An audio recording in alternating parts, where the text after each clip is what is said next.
Designing maps or other visual designs, it's important to consider visual hierarchy. And the visual hierarchy is sort of that pecking order or the hierarchy in which things on the map are going to stand out. So if we kind of look at this previous slide for a few seconds, and we see that some things are really standing out here, like the red volcanoes and all, and we kind of get an idea of what this whole entire map is about there. So what is the map about? What did you notice first? How did your eyes move around the map? Maybe based on how my cursor was moving, but how was that path achieved? How do we get people to notice things in a certain order? All these things fit into visual hierarchy. So the visual hierarchy is the order in which a reader perceives the elements of a map and is affected by the cartographer's choice of all of these sorts of things that we'll talk about: the balance, the arrangement, the negative space, and the symbols, as I mentioned before, these kind of bold red triangles that show where all of these volcanic peaks are in the Pacific Northwest.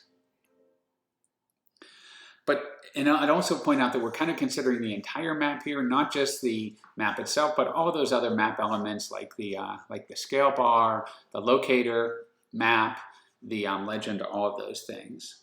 So if we think about starting with a piece of paper and now we're going to design something, one term that sometimes comes up is the visual center of that piece of paper or that design. And the visual center of the page is about 5% higher than the geometric center. The geometric center would just be if we cross the halfway line of the height, the halfway line of the width, that would be that point right here. The visual center, we tend to look right a little bit above there. And so maps on the geometric center, sometimes they feel a little bit heavy, like they're being pushed down on the piece of paper, but if we put it just a little above that, it seems to work better. We also kind of have this rule of thirds in graphic design, and basically this is used to compose and crop photographs, but it also works quite well for maps. And what we basically do there is we divide the page into thirds for the height. Each one of these is 1/3 of the height, and each one of these is 1/3 of the width. And then we kind of place the important items basically at the intersection of those lines that we've just drawn on the map. So if we had 4 different elements on our layout here, we would put one of those elements here approximately, one approximately here, one approximately here, and one approximately there. We can see in this example here we only have 3 elements, but we've kind of included 2 of those together in this bigger element here, which could be the main map. And maybe this is the title box or something, and this might be the legend, or we could think of other ways to arrange that. So we're basically basing our alignment on this rule of thirds, and then we're kind of placing these different boxes on the map where we're going to put the different map elements when we move on. And we can see that one thing we notice is these are arranged in 2 columns. One column is just one element itself. The other column is these 2 elements put together here. But you can see how their sides are aligned, so it seems a little pleasing and it seems like things are lined up. And we can also see that the bottom of this box is fairly aligned with here, and the top of this box is fairly aligned with here.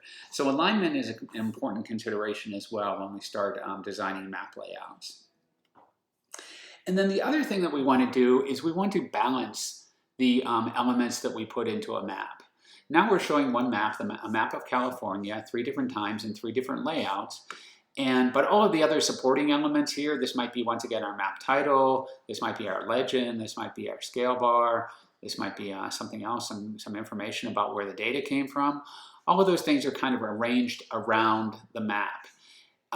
We don't have to make the entire square that was the map blank of other things. We can move things right on top of that, or we could even sometimes move one of these rectangles right on top of the map itself if there's not much going on in the map itself in that portion of California.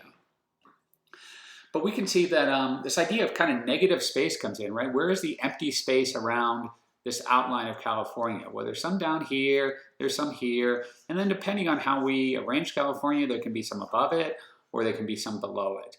But we kind of want to think about where that empty space is and then fit the other map elements that we're going to put into our layout design into those empty spaces. So we're using the negative space as a design tool, and then we're we're combining things that are more subtle than just kind of putting a giant neat line around the state of California and saying this is our map area, even though we're not concerned with what's over here, or we're not that concerned with what's in the ocean over here.